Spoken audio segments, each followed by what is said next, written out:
कथा नीट समजण्यासाठी कृपया या आधीचा भाग पहा. गोडाऊनच्या वरची भाडेकरू भाग 2. किशोरीने दाराची कडी वाजवली. मी तसाच चड्डी होतो. किशोरी आत आली आणि मला म्हणाली, तुम्ही इथे राहायला येण्याच्या आधी आम्ही इथे राहायचो. आम्ही रूम रिकामी केली तेव्हा मागच्या रूमच्या पोटमाळ्यावर आमचा एक बल्ब विसरला होता. मला तो काढायचा आहे. मी काढू का? मी किशोरीला म्हणालो. तुमचंच घर आहे, घ्या ना काढून. किशोरी माझ्या 2 नंबरच्या रूममध्ये गेली आणि पोटमाळ्यावर हात कसा पोहोचेल याची चाचपणी करू लागली. तिथे खाली माझ्या सामानाचे 2 बॉक्स पडलेले होत. किशोरी त्यावर चढली आणि दोन्ही हात वर करून पोटमाळा चाचपडून बल्ब सापडतो का बघायला लागली. मी तिथेच बाजूला उभा होतो. किशोरी जसाचा हात वर घेत होती तसन तिचा ब्लाऊजचा खालचा भाग वर जाऊन तिच्या संत्रेची खालची बाजू मला दिसायला लागली. किशोरीचे संत्रे पहिल्यांदा बघितल्याने माझा सोट्या एकदम ताठ होऊन कडक झाला. मी दुसऱ्या हाताने माझा सोट्या दाबून शांत करायला लागलो. 2-3 मिनिट प्रयत्न करूनही किशोरीकडून तो बल्ब निघत नव्हता. पण तिची उघडी पतली गोरी कंबर आणि खालून दिसणारे संत्रे बघून मी मात्र मजा घेत होतो. शेवटी तिने मला आवाज दिला आणि बॉक्सवर उभा राहून मला बल्ब काढता येतो का बघायला लावले. मी बॉक्सवर उभा राहिला असता माझाही हात पोहोचत नव्हता. मग किशोरीने एक शक्कल लावली. ती म्हणाली, मी बॉक्सच्या पुढे उभी राहते आणि तुम्ही माझ्या मागे उभे राहून मला कमरेला आधार घेऊन वर करा, म्हणजे बल्ब काढता येईल.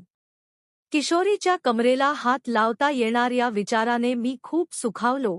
मी त्या बॉक्सवर मागे सरकलो आणि किशोरी माझ्या हाताचा सहारा घेत त्या बॉक्सवर चढली.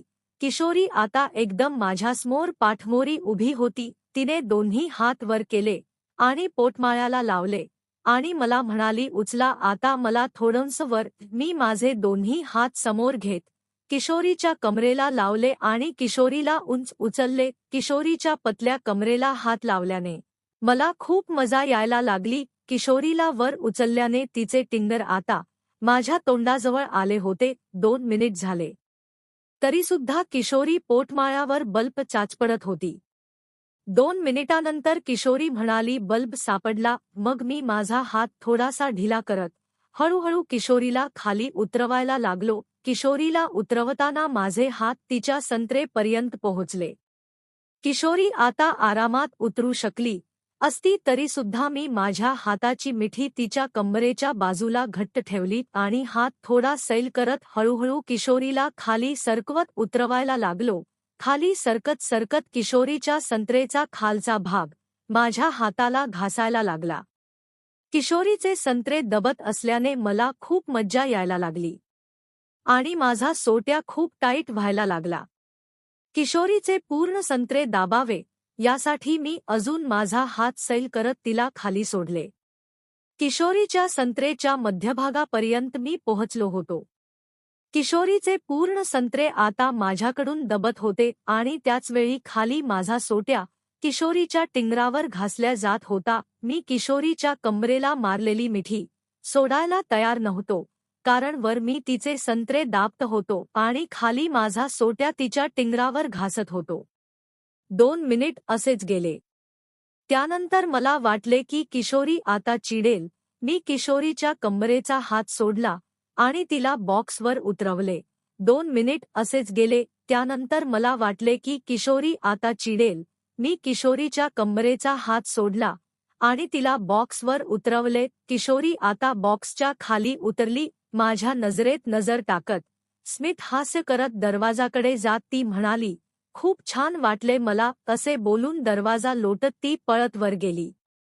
तिच्या बोलण्याचा नेमका अर्थ मला कळाला नाही, पण इतका वेळ किशोरीला घट्ट मिठी मारून दोन्ही हातांनी तिचे संत्रे दाबून माझा सोट्या तिच्या टिंगरवर घासल्याने माझा सोट्या खूप ताठ झाला होता. त्यामुळे मला आता हात मारणे गरजेचे होते. म्हणून मी सुद्धा बॉक्सवरून उतरून पूर्ण कपडे काढून मोकळा होत बाथरूमकडे निघालो. नेहमीप्रमाणे मी मागच्या वाड्यातल्या लाईट लावला आणि बाथरूममध्ये हात मारण्यासाठी जाऊन दरवाजा लोटणार तेवढ्यात मला वरून किशोरीची सावली दिसली. तितक्या पटकन ती वर जाऊन मला हात मारताना मोकळा बघायला आली. याचे मला आश्चर्य वाटले. ज्या किशोरीला मी आता इतक्या वेळात चोळले आणि तिच्या टिंगरीला सोट्या घासला, ती मला हात मारताना बघत आहे याचा विचार करून मी खूप सुखावलो. मी दरवाजाच्या अगदी जवळ आलो आणि किशोरीला सर्व काही स्पष्ट दिसेल अशा पोझिशनमध्ये उभा राहून माझा मोठा सोट्या हातात घेतला. थोड्या वेळ आधी घडलेल्या प्रकारामुळे नेहमीपेक्षा माझा सोट्या जास्त उठला होता. 5-7 मिनिट सोट्या हलवत हात मारून झाल्यानंतर त्या दिवशी मी पहिल्यांदा माझा सर्व चीक दरवाजात उभा राहून वाड्याच्या मध्ये सोडला. हात मारून झाल्यानंतर मी माझा सोट्या धुतला आणि रूममध्ये गेलो. वाड्याची कडी आतून लावत असताना मला अचानक वरच्या झरोक्यातून एक स्टीलचा ग्लास खाली वाड्यात पडण्याचा आवाज आला. मला वाटले मांजरीचा धक्का लागून किशोरीचा ग्लास चुकून खाली पडला असेल. थोड्या वेळ झोप काढावी आणि उठल्यावर तिला तो ग्लास देऊन टाकावा. मी समोरच्या घरात जाऊन बेडवर झोपणार तेवढ्यात अचानक मला किशोरी जिन्यावरून पळत खाली उतरत असल्याचा तिच्या पावलांचा आवाज आला आणि दुसऱ्या सेकंदाला माझी कडी वाजली. कडी वाजली तेव्हा मी पूर्ण मोकळा होतो. मी पटकन बाजूला जमिनीवर पडलेली माझी चड्डी उचलली आणि घातली. पण किशोरीला माझा ताठ सोट्या दिसावा यासाठी मी माझा सोट्या हटकून चड्डीला लावून तिला बाहेरून उभार दिसेल अशी व्यवस्था केली. मी दरवाजा उघडला आणि दरवाजा उघडल्या किशोरीचे लक्ष माझ्या अंडरपॅन्टमध्ये माझ्या सोट्यामुळे झालेल्या तंबूकडे गेले. चड्डीमधील माझ्या टाईट सोट्याकडे बघतच किशोरी मला म्हणाली, माझा ग्लास चुकून खाली वाड्यामध्ये पडला आहे. मी तिला म्हणालो, ठीक आहे, जा ना, घ्या. मागे जाऊन किशोरी मागच्या रूममध्ये गेली आणि तिने कडी उघडली. तिच्या मागोमाग मी सुद्धा वाड्याकडे निघालो. मी वाड्यात गेलो तेव्हा किशोरी हातात ग्लास घेऊन बाथरूमच्या दरवाजासमोर वाड्यात पडलेला माझा चीक बघत असताना मला दिसली. तेव्हा माझ्या लक्षात आले की मी वाड्यात हात मारून चीक सोडला, त्यावर पाणी टाकायचे मी विसरलो होतो. किशोरी मला चिडवण्यासाठी हटकून म्हणाली, इथे शॅम्पू कसं काय सांडला. खरंतर मी सुद्धा तिला हसी मजाकमध्ये गोलमाल उत्तर देण्याचा विचार आधी केला होता. पण थोडा वेळ आधी रूममध्ये घडलेला प्रकार आणि किशोरीने मला हात मारताना बघितले हे मला माहीत होते. त्यामुळे मी एक रापचिक प्लॅन डोक्यात बनवला आणि अचानक किशोरीला म्हणालो, तुम्हाला तर सर्व माहीत आहे, वरून सर्व काही बघितले ना तुम्ही. मी काय बोललो हे आधी किशोरीला समजले नाही, पण काही सेकंदानंतर ती खूप घाबरली.